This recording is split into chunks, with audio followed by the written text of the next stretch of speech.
আমার মুসলমান বন্ধুগণ, গভীর মনোযোগ।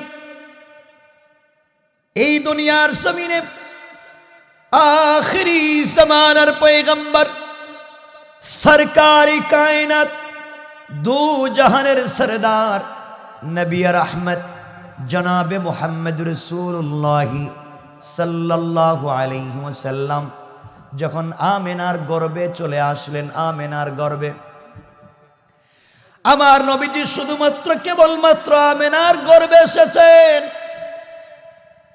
হযরতে আমেনার গর্ভে যেদিন আমার নবী আগমন করলেন, ওই দিন থেকে হযরতে আমেনা বলেন, আমার পুরা বডি থেকে যেন জান্নাতুল ফিরদাউসের মেশকে আম্বরের ঘ্রাণ বের হয়ে যায়।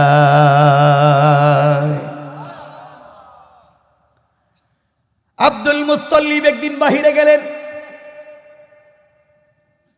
রাসূলের দাদা একদিন বাহিরে গিয়েছেন। শোনেন, মানুষ কথা বলতেছে। আমেনার স্বামী আব্দুল্লাহ কিছুদিন হলো ইন্তেকাল করেছে। আরবের রেওয়াজ ছিল, প্রথা ছিল, কোন স্বামী মারা গেলে তার স্ত্রী কখনো পারফিউম ব্যবহার করতে পারবে না, সুগন্ধি ব্যবহার করতে পারবে না। মানুষ বলতে লেগেছে, আব্দুল মুত্তালিব, তোমার ছেলের বউ আমেনা পারফিউম নিয়ে ঘর থেকে বের হয়, সুগন্ধি শরীরে লাগিয়ে ঘর থেকে বের হয়ে যায়। এটা তো আমাদের আদর্শের সঙ্গে মিলে না, আমাদের চরিত্রের সঙ্গে যায় না, এটা কেন করে? আব্দুল মুত্তালিব বাসায় আসলেন, নিজের স্ত্রীকে ডাক দিয়া বললেন, শোনো, আমেনাকে ডাক দিয়ে আমার কাছে নিয়ে আসো। আমেনার কাছে আমি জানতে চাই, আমার ছেলে মারা যাওয়ার পরে সে কোন শরীরে সুগন্ধি লাগিয়ে বাহিরে যায়? আব্দুল মুত্তালিবের স্ত্রী বলতে লাগলেন, স্বামী আমার, আমিও কয়েকদিন থেকে আপনাকে বলবো বলবো বলতেছি, কিন্তু বলতে পারি না। আমি যখন দেখি আমেনা গোসল করবার জন্য রুমে ঢুকে যায়, গোসল করে যখন বের হয়ে যায়, আমি তখন গোসল করতে ভিতরে ঢুকে যাই। ভিতরে গিয়ে দেখি পানি এবং পুরা বাথরুম ওয়াশরুমের প্রত্যেকটা জায়গায় কে যেন জান্নাতি মিশকে আম্বর লাগিয়ে দিয়েছে। আমিও তো জানতে চাই, আমিও শুনতে চাই, তা কোথা থেকে পেল? এটা তা আরব এবং আজম কোন জায়গার সুগন্ধি না। হযরতে আমেনাকে ডেকে আনা হলো। আমেনাকে কাছে বসিয়ে আব্দুল মুত্তালিব বললেন, বলো তো, বলো, তোমার কাছ থেকে জানতে চাই, তুমি সুগন্ধি কোথায় পেলে? হযরতে আমেনা চোখের পানি ছেড়ে ডাক দিয়া বলছেন, বাবা, কসম সৃষ্টিকর্তার, আমি আমার শরীরে সুগন্ধি লাগাই নাই, আমি আমার শরীরে কোনো আতর, সেন্ট, পারফিউম ইউজ করি নাই। যেই দিন থেকে মনে হয়েছে আমার পেটে সন্তান এসেছে, ওই দিন থেকে অটোমেটিক বুঝতে পারি আমার বডি থেকে মেশকে আম্বরের ঘ্রাণ বের হয়ে যায়। আল্লাহু আকবার বলেন। আব্বাজান শুধু তা না, আমি পানি আনার জন্য কূপে যাই, কূপ থেকে আমি পানি নিয়ে আসি খাওয়ার জন্যে। আমার সন্তান আমার পেটে আসার পরে আমি যখন পানি আনবার জন্য কূপের কাছে যাই, দড়ি লাগানো বালতি যখন কূপের নিচে ফেলে দিয়ে টান দিয়ে পানি আনবার চেষ্টা করি, কিন্তু সন্তান পেটে আসবার পরে কূপের কাছে যাওয়ার পরে আব্বা জান কেমনে কেমনে ওই বালতি নিজের থেকে কূপের ভিতর থেকে পানি এনে আমার সামনে হাজির হয়ে যায়। আওয়াজ হয়, পানির ভিতর থেকে আওয়াজ আসে, ও আমেনা, সরকারি কায়নাত দু জাহানের সরদার হাবিবুল্লাহকে পেটে নিয়ে এত কষ্ট করে কূপের কাছে এসে পানি নেওয়ার প্রয়োজন ছিল না, পানির প্রয়োজন পড়েছে আমাদেরকে জানাতে পারতে, বলতে পারতে, আমরাই আমাদের পক্ষ থেকে বাড়ি পর্যন্ত পৌঁছে দিতাম। সুবহানাল্লাহ, জোরে পড়েন। আব্বাজান শুধু তা না, আমার সন্তান আমার পেটে আসার পরে আমি যখন রাস্তা দিয়ে হাঁটি, বের হয়ে যাই, কোথাও যেতে চাই, ওই সময় রাস্তার দুলি কোনাগুলো আমাকে সালাম জানায়। আব্বাজান, আমি যখন রুদ্রের টাইমে কোথাও হেঁটে যাই, তখন দেখি আকাশের মেঘমালা আমাকে ছায়া দিয়ে যায়। আমার বন্ধুগণ, কথাগুলা বুঝেন। হযরতে আমেনা বলছেন, আব্বাজান শুধু এই কথা না, আরো আছে।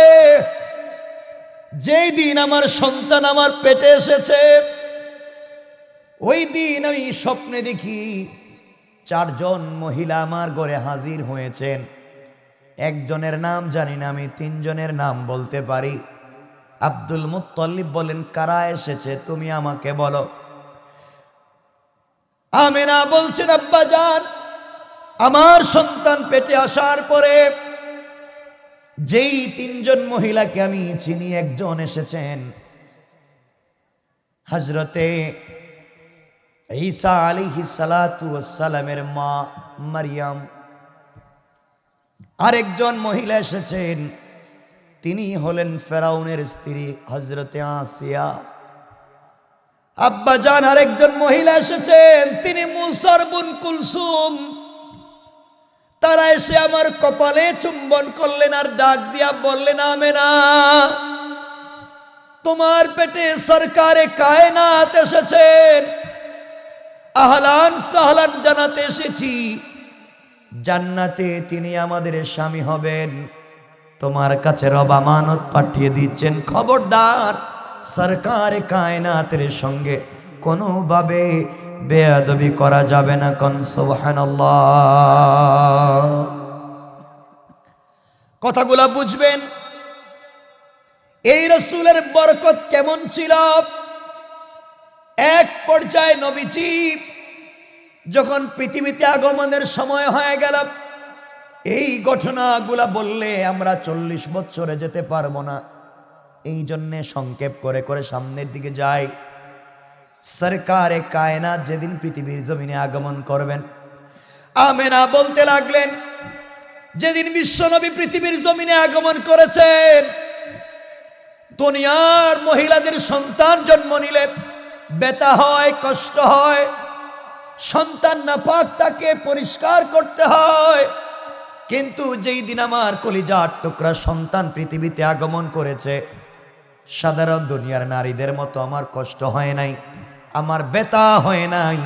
আমার সন্তান অপবিত্র ছিল না, আর আমার সন্তান পৃথিবীতে একমাত্র কেবলমাত্র নার কাঠা, নাবি কাঠা অবস্থায় পৃথিবীতে আগমন করেছে। কোন সুবহানাল্লাহ।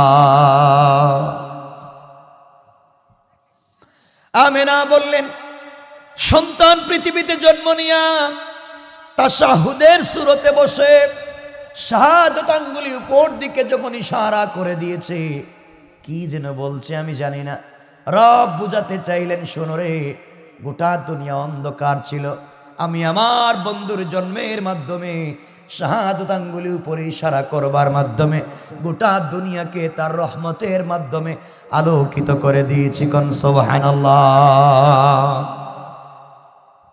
উনি হচ্ছেন আমার নবী, আপনার নবী, বিশ্ব নবী। দুনিয়ার জমিনে আগমন করলেন। আগমন করবার পরে কি বুঝাতে চাই ভালো করে শুনেন। সর্বপ্রথম নবীজি জন্মের এই খবরটা আবুল আহাবের কাছে পৌঁছে গেল। তার দাসী খবর নিয়ে বুঝাইয়া দিল, আপনার ভাতিজা হয়েছে, আব্দুল্লাহর ছেলে হয়েছে, আব্দুল্লাহ পৃথিবীতে নাই। আবুল আহাব এই খবর শুনে নিজের দাসীকে আজাদ করে দিয়েছে, নিজের বাদীকে আজাদ করে দিয়েছে, তো খুশি হয়েছে। নবীজির জন্মে এত খুশি হওয়ার পরেও আবুল আহাব জান্নাতি না জাহান্নামী? কথা বলেন। আবুল আহাব নিজের বাদীকে, দাসীকে আজাদ করে দিয়েছে, নবীজির জন্মের খবর শুনে এত খুশি হয়েছে, এর পরেও জাহান্নামী। এর কারণ হলো তার জিন্দেগিতে রসুলের সিরাত ছিল না। ঠিক কিনা বলেন? এজন্য শুধুমাত্র কেবলমাত্র আশিকে রাসূল হলে চলবে না, আমাদের বাস্তব জীবনে রাসূলের সুন্নতকে বাস্তবায়িত করতে হবে। ঠিক কিনা আওয়াজ করে বলেন। আমার বন্ধুগণ, আব্দুল মুত্তালিব আমার নবীজিকে কুলে নিলেন, উঠানের ভিতরে নিয়া দুলনায় রেখে দিলেন, দুল খাওয়াচ্ছেন। হঠাৎ করে তাকায়া দেখেন আসমানের দিকে, আসমানের চন্দ্র এবং সূর্যগুলা দ্রুত গতিতে নিচের দিকে আসতেছে। চিৎকার শুরু করে দিলেন, কান্না শুরু করে দিলেন। এখন কি হবে? কেউ বলেছেন আবু তালিবের কথা, কেউ আব্দুল মুত্তালিবের কথা, কেউ বলেছে আমার ভাতিজার কি হবে, কেউ বলেছে আমার নাতির কি হবে। কাছাকাছি চলে এসেছে। এমন সময় তাকায়া দেখে আর আসে না, নবীজির কাছাকাছি আসে না। ওখানে আসার পরে দেখা যায় ওলা থেমে গিয়েছে। আর নবীজি যখন মাথাটা নড়ায় তখন আসমানের চন্দ্র নড়তে থাকে। আমার নবীজি যখন হাত পা নাড়ায় তখন আসমানের তারকাগুলা নড়ে। এর কারণ কি ভালো করে বুঝবেন। হযরতে আমেনা নবীজি কি কোলে নিয়ে একদিন কান্না করে বলছেন, আল্লাহ, আজ যদি আমার স্বামী বেঁচে থাকতেন, আমার স্বামী পৃথিবীতে বেঁচে থাকলে আমার সন্তানটাকে কোলে নিয়া, আমার সন্তানটাকে কোলে নিয়া হয়তো মক্কার বাজার থেকে, উক্কাজের মেলা থেকে, মাজান্না থেকে খেলনা নিয়ে আসতেন। ছোট্ট বাচ্চাটার জন্যে কোনো খেলনা নিয়ে আসতেন। আজ আমার সন্তানের পিতা নাই, এই জন্য কেউ কিছু নিয়ে আসে না। আল্লাহ বুঝাইয়া দিলেন, আমেনা রে, তোমার স্বামী মুহাম্মদের বাবা আব্দুল্লাহ পৃথিবীতে বেঁচে থাকলে নবীজির জন্য কি খেলনা নিয়ে আসতো। হয়তো সে প্লাস্টিকের কোনো খেলনা, মাটির কোনো খেলনা, কাঠের কোনো খেলনা নিয়ে আসতো। আর আমি আল্লাহ আমার বন্ধুর জন্যে আসমানের চন্দ্র সূর্যগুলাকে খেলার সাথী বানাইয়া দিয়েছি। সুবহানাল্লাহ, জোরে পড়েন। আপনাদের কষ্ট হচ্ছে মনে হইতেছে। আমার বন্ধুগণ, একদিন হযরতে আমেনা কাঁদতেছেন আর ডাক দিয়া বলছেন আল্লাহ। রবকে ডেকে তিনি বলতেছেন, তার সৃষ্টিকর্তাকে তিনি ডেকে বলতেছেন, আজ যদি আমার স্বামী আব্দুল্লাহ বেঁচে থাকতেন, আমার ছেলেকে নিয়ে হয়তো ঘুরাইতে যেতেন, কোথাও যেতেন, ঘুরতে যেতেন, মক্কায় যেতেন, তায়েফে যেতেন, সাফা মারওয়ায় যেতেন, কত জায়গায় ঘুরতে নিয়ে যেতেন। আমার ছেলের বাপ নাই, কেউ আমার ছেলেটাকে কোথাও ঘুরতে নিয়ে যায় না। আল্লাহ জানাইয়া দিতে চাইলেন, আমেনা, আব্দুল্লাহ বেঁচে থাকলে মুহাম্মদকে আর কোথায় নিয়ে যেত? হয়তো সে মাজান্নায় নিয়ে যেত, না হয় উক্কাজের মেলায় নিয়ে যেত। আর কোথায় নিয়ে যাবে জায়গা নাই। আর আমি আল্লাহ আমার বন্ধুকে ভালোবেসে শুধু দুনিয়ায় সফর করাতে চাই না রে আমেনা। আমি আল্লাহ আমার বন্ধুকে সফর করাইয়া, আমি আল্লাহ বাইতুল মুকাদ্দাস থেকে সব আসমান পার করে জান্নাত দেখায়া, সিদরাতুল মুনতাহা দেখায়া, আমি আল্লাহ যে আরশে আজিমে, আল্লাহু আরশে ইস্তাওয়া, আমি আল্লাহ যে আরশে আজিমে থাকি, ওখানে এনে ফাকাবা কাউসাইনি আও আদনা, দনুক বাঁকা করলে যত কাছাকাছি চলে আসে, আমি আর আমার বন্ধুকে তত কাছে বসায়া কথা বলার ওয়াদা দিলাম।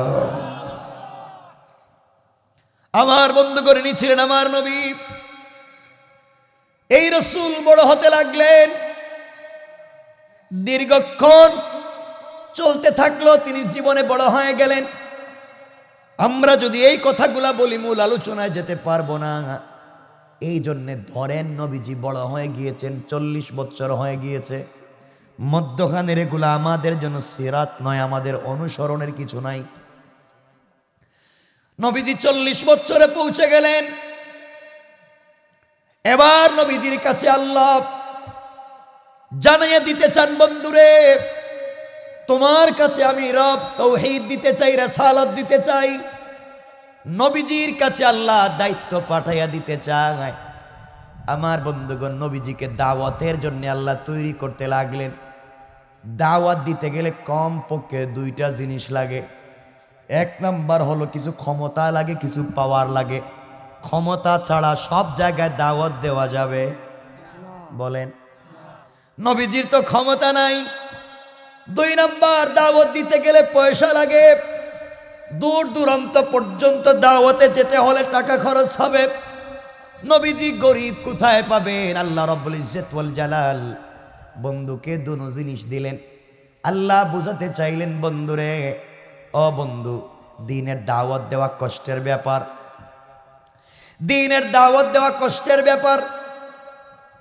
ওয়াদানা আনকা উযরাক, আপনার বুকের উপরে যে চাপ ছিল, কষ্ট ছিল, আল্লাযী আনকাযা যাহরাক, যে বুকের চাপকে আপনি কষ্ট মনে করতেন, আমি আল্লাহ দূর করে দিয়েছি। এক নম্বরে, মক্কার সব থেকে ধনী শিল্পপতি নারী হযরতে খাদিজাকে তোমার প্রেমে ফেলে দিয়া ওই মেয়েটাকে তোমার কাছে বিয়ে দিয়ে তার সমুদয় সম্পত্তি ইসলামের রাস্তায় ব্যয় করে দিয়ে ইসলামের সমুন্নত ক্ষমতা আমি বাড়াইয়া দিলাম। সুবহানাল্লাহ, জোরে পড়েন না। মুহাম্মদ, দ্বীনের দাওয়াত দিতে ক্ষমতা লাগে। তোমাকে এমন একটা বংশে দিয়েছি যার নাম কুরাইশ। সমাজে তাদের পাওয়ার আছে, ক্ষমতা আছে। তোমার চাচা আবু তালেব, সে কালিমা পড়ে নাই, কিন্তু আবু তালেব তো আমার নবীজিকে হাতে করে নিয়া কাবা চত্বরে দাঁড়িয়ে বলেছিলেন, মক্কাবাসী শোনো, আমার বাতিজা কি বলছে তোমরা জানো আর আমি জানি। আমার বাতিজা নতুন দ্বীনের দাওয়াত দিচ্ছে। তোমাদের ভালো লাগলে মানবে, ভালো না লাগলে মানবে না। কিন্তু কেউ যদি আমার বাতিজার দিকে আঙ্গুল উঠাইয়া তাকায়, চোখ লাল করে তাকায়, আমি আবু তালেব কালিমা না পড়তে পারি, কিন্তু আমার বাতিজার বিরুদ্ধে দাঁড়িয়ে গেলে তাকে জিন্দেগিতে আস্ত রাখবো না। আল্লাহু আকবার বলেন। নবীজি দুটা জিনিস পাইলেন। আমি মূল বিষয় যেটা বুঝাতে চাইবো, হয়তো আপনারা বুঝতে পারবেন। তাই দ্বীনের দাওয়াত দিতে যে দুটা জিনিস লাগে, দুটো এখন রাসূলের। কথা বলেন নাকি? সবাই বলেন, আর একটু জোরে বলেন। আপনাদের মনে কষ্ট হইতেছে? আচ্ছা, আছে, মনে রাখবেন। এবার রাসূল দ্বীনের দাওয়াত দিবেন, রব তৈরি করে দিলেন। এবার রাসূলের কাছে ওহী আসা শুরু হচ্ছে। কথাগুলো বুঝবেন, যেহেতু সিরাত কি বুঝাতে চায়। আমার নবীজি নবুয়ত লাভের আগেও আল্লাহকে ডাকতেন, ধ্যান করতেন, গারে হেরায় বসে বসে ধ্যান করতেন। নবীজি গারে হেরায় বসে বসে ধ্যান করতেছেন। হঠাৎ করে একদিন তাকাইয়া দেখেন, নবীজি যখন জিকির করতেছেন রবের নামে, তাকাইয়া দেখেন আসমান জমিনের মধ্যখানে নূরের মিম্বরে বসে কে যেন আমার নবীকে ইয়া মুহাম্মদ, ইয়া মুহাম্মদ বলে ডাকতেছে। নবীজি আশ্চর্য হয়ে গেলেন। এই হেরা গুহায় কেউ নাই, আশেপাশে কোনো মানুষ নাই, আসমান জমিনের মধ্যখানে নূরের মিম্বরে কে বসে আমাকে ডাক দে। ভয়ে ঠেলায় বাড়িতে পৌঁছে গেলেন। খাদিজাকে এসে বলছেন, খাদিজা, আমার ভয় হচ্ছে, কে যেন আমাকে ডাক দিয়া মুহাম্মদ বলে আমার নাম জানলো কেমনে? আমার ভয় হচ্ছে। হযরতে খাদিজা সাধারণ কোনো নারী ছিলেন না, জ্ঞানীও ছিলেন, চালাক এবং সচেতন ছিলেন। তিনি ডাক দিয়ে বললেন, স্বামীরে, আপনাকে দেখে, আপনাকে পরীক্ষা করে, আমানতদারি বুঝে আপনার 21 অথবা 25 বছর বয়সে আমি 45 বছরের একজন বৃদ্ধা আপনাকে বিয়ে করেছি। আপনাকে আমি 40 বছর এখন আপনার হয়ে গিয়েছে। আমি 21 থেকে আপনাকে 19 অথবা 25 থেকে আপনাকে দেখতেছি, এই 15 বছর আপনাকে ভালো করে আমি চিনি। আমার মন বলছে কোন জিন্নাত এবং শয়তান আপনাকে ধোঁকা দিতে পারে না, নিশ্চয় আল্লাহর কোন রহমতের ফেরেশতা হবে। আর যদি আপনাকে এভাবে ডাক দে, আপনি বলবেন প্রতিদিন ডাকো কেন, কিছু বলার থাকলে বলে দাও। আল্লাহু আকবার। সাপোর্ট দিচ্ছেন স্ত্রী। কারণ আপনি যত বড় পীর হন, যত বড় বুজুর্গ হন, কেউ না জানলে আপনার বউ জানে আপনি কত নম্বরের পীর। ঠিক কিনা জোরে কোন? আপনি পাবলিকের কাছে যত বড়ই বুজুর্গ হন, আপনার বউ জানে আপনি কত নম্বরের পীর নাকি টাটকা শয়তান। এজন্য আমার বন্ধুগণ, রাসূল পাক সাল্লাল্লাহু আলাইহি ওয়াসাল্লাম আবার পৌঁছে গেলেন। কিছুদিন পরে দেখেন নূরের মিম্বরে বসে কে ডাক দিয়ে বলছে, ইয়া মুহাম্মদ। এবার নবীজির মনে পড়েছে স্ত্রীর কথা। স্ত্রী তো বলেছেন কেউ দুকা দিতে পারে না, আমি কেন কথা বলি না। নবীজি দাঁড়াইয়া বলেন, কে তুমি? আমারে ডাক দাও, কিছু কও না কেন? কেমনে আমারে চিনো?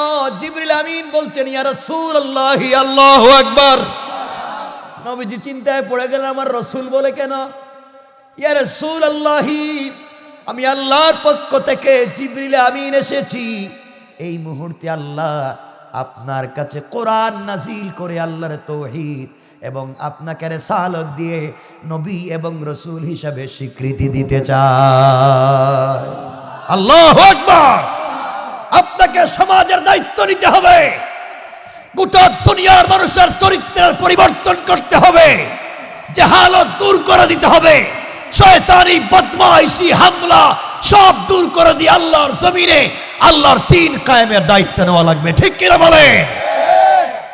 সুতরাং যুবকদেরকে বলছি, শুনো, আল্লাহর জমিনে আল্লাহর দ্বীন কায়েম করতে গেলে হামলা আসবে, মামলা আসবে, অস্তিত্ব সংকটে আসবে, ভয় ভীতি আসবে, পিছনে চলে গেলে চলবে না। ঠিক কিনা বলেন? তোমাকে আমাকে দাঁড়িয়ে থাকতে হবে। আমার বন্ধুগণ, সামনে গেলে বুঝবেন কি বুঝাতে চাই। রাসূল পাক ইসলামের কাছে জিবরিল আমিন এসে বলছেন, ইয়া রাসূলুল্লাহ, আপনি পড়েন ইকরা। নবীজি বলেন, ওটা তো আমি পারি না। জিবরাইল বলছেন, বলেন না ইকরা। নবীজি বলছেন, আমি পারি না। আবার বলছেন ইকরা। নবীজি বলছেন, কি বলছো? আমি পারি না। জিবরাইল আল্লাহকে বলছেন, আল্লাহ, আপনি এত বিশাল কোরআন, যা পাহাড় নিতে চাইলো না, আসমান জমিন নিতে চাইলো না, কেউ নিতে চাইলো না, এই কোরআন দিয়েছেন আপনি এমন একজনের কাছে, উনি ইকরাই বলতে পারেন। রব ডাক দিয়ে বলেছেন, জিবরাইল, যাকে আমার জমিনে প্রতিনিধি বানাতে চাই, যাকে আমার পরে সমাজের দায়িত্ব দিতে চাই, তাকে ভাবে আমি কষ্ট দিতে চাই না, কিতাবের মুখাপেক্ষী রাখতে চাই না। জিবরাইল, তোমার বুকটা আমার রাসূলের বুকের সঙ্গে লাগাইয়া দাও, সিনাটা সিনার সঙ্গে লাগাইয়া দাও, আর আমি আল্লাহর নিজ জিম্মাদারিতে 30 পারা কোরআন তার সিনায় নাজিল করার দায়িত্ব নিয়ে নিলাম। এজন্য ইলম সিনা দের সিনা, ইলম এক সিনা থেকে আরেক সিনায় যায়। আমার বন্ধুগণ, কথাগুলা বুঝেন। এবার আমার নবীজি রিসালাত এবং নবুয়ত নিয়ে বাড়িতে ফিরলেন। সংক্ষেপ করে করে বলে যাই, তাহলে বুঝবেন। নবীজির কাছে বাড়িতে পৌঁছে গেলেন, জ্বর উঠে গিয়েছে। জিবরাইলের সঙ্গে প্রথম ধাক্কা, কারণ জিবরাইলের সঙ্গে প্রথম ধাক্কা লেগেছে, জ্বর উঠে গিয়েছে। সমাজে দেখবেন ভালো মানুষের চেহারা দেখলে কিছু মাস্তানও কালো হয়ে যায়। বাংলাদেশে কিছু নতুন মাস্তানের আবির্ভাব হয়েছে, তারা আল্লাহর নাম নিলেই তাদের খারাপ লাগে, তাকবীর শুনলে তাদের খারাপ লাগে, ইসলামী আন্দোলনের কর্মী দেখলে তাদের জঙ্গি সন্ত্রাসী বলতে মন চায়। ঠিক কিনা বলেন? মনে রাখবেন, এই জমিন আল্লাহর, এই জমিনে শুধুমাত্র কেবলমাত্র হুকুম চলবে আল্লাহর।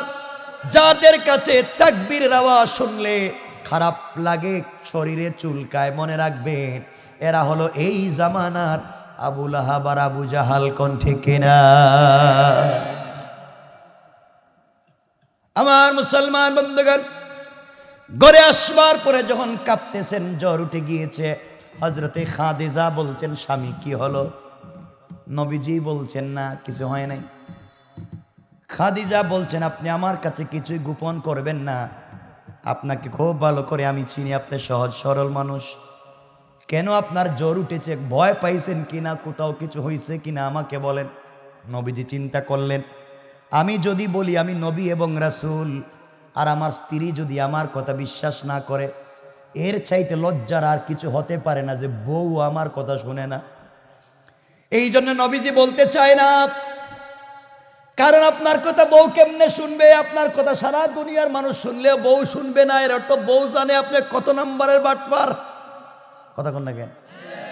আল্লাহ রসুল চিন্তা করলেন, আমি এখন স্ত্রীর কাছে যদি বলি আর স্ত্রী যদি বিশ্বাস না করে, লজ্জার বড় হয়ে যাবে। হজরতে খাদিজা চেপে ধরলেন, বলা লাগবে। এবার নবীজি বলছেন, খাদিজা, ওই যে নূরের মিম্বরে বসিয়া মোহাম্মদ বলে ডাক দিয়ে আজ তিনি পরিচয় দিলেন তিনি জিবরাইল, আর আমার কাছে কোরআন নাজিল করে নবুয়ত এবং রিসালাত দিয়ে আল্লাহ আজ থেকে আমাকে নবী এবং রসুল বানিয়ে পাঠিয়ে দিয়েছেন। খাদিজা চুকের মনে ছেড়ে দিলেন আর ডাক দিয়া বললেন, স্বামী রে, কেন আমার কাছে গোপন করতেছেন? প্রথম যেদিন আপনাকে দেখেছিলাম, আমি যেদিন আপনার প্রেমে পড়েছিলাম, ওই দিন থেকে বুঝতে পেরেছি আপনি সাধারণ কোনো মানুষ না। এমন একটা দিনের অপেক্ষা তো আমিও করতেছিলাম। আপনি বলেন তো, এই পর্যন্ত কাউকে দিনের দাওয়াত দিয়েছেন কিনা? নবীজি বললেন, খাদিজা, না, মাত্র আসলাম করে, কারোর সাথে শেয়ার করি নাই। হযরতে খাদিজা বললেন, দেরি করতে চাই না, কে বলেছে জানতে চাই না, আপনি হাত বাড়াইয়া দেন, হাত লম্বা করে দেন, আর পৃথিবীর জমিনে প্রথম মুসলমান আমাকে বানাইয়া ধন্য করে দে। সুবহানাল্লাহ, একটু জোরে বলেন না সুবহান। কেমন স্ত্রী, কেমন স্বামী! এজন্য যারা এই পৃথিবীতে দ্বীনের দাওয়াত দিয়েছেন তারা ঘর থেকে সাপোর্ট পেয়েছেন। আর না হয়ে তো স্টিম রুলার যায়, নির্যাতন যায়। নির্যাতনের পরে ঘরে গেলে শান্তি মিলে, কারণ ঘরের ভিতরে গেলে সাপোর্ট পায়। আমার বন্ধুগণ, দ্বীনের দাওয়াত চলতে লাগলো। নবীজির কাছে আয়াত নাজিল হয়ে গেল, ওয়া আনজির আশীরাতাকাল আকরাবিন। পয়গম্বর আরবি, এবার শুধু ঘরের ভিতরে না, আপনার প্রতিবেশীকে দ্বীনের দাওয়াত দেন, আপনার আশেপাশের লোকগুলাকে দ্বীনের দাওয়াত দেন। দাওয়াত দুটা, একটা তাওহীদ আর একটা রিসালাত। আর কোনো দাওয়াত নাই। দুনিয়ার মানুষের কাছে দাওয়াত দেওয়ার আগে আপনার আশেপাশে আপনার প্রতিবেশী কুরাইশ মক্কার নেতা লিডারদেরকে দ্বীনের দাওয়াত দেন। নবীজি যখন আদিষ্ট হলেন, আল্লাহ পাকের কাছ থেকে হুকুম প্রাপ্ত হয়ে পৌঁছে গেলেন একদিন সকালবেলা সাফা পাহাড়ে। আমার নবীজি সাফা পাহাড়ে আরোহণ করলেন। কথাগুলা বুঝেন। সাফা পাহাড়ে আরোহণ করে সকালবেলা ইয়া সবাহা বলে চিৎকার করলেন।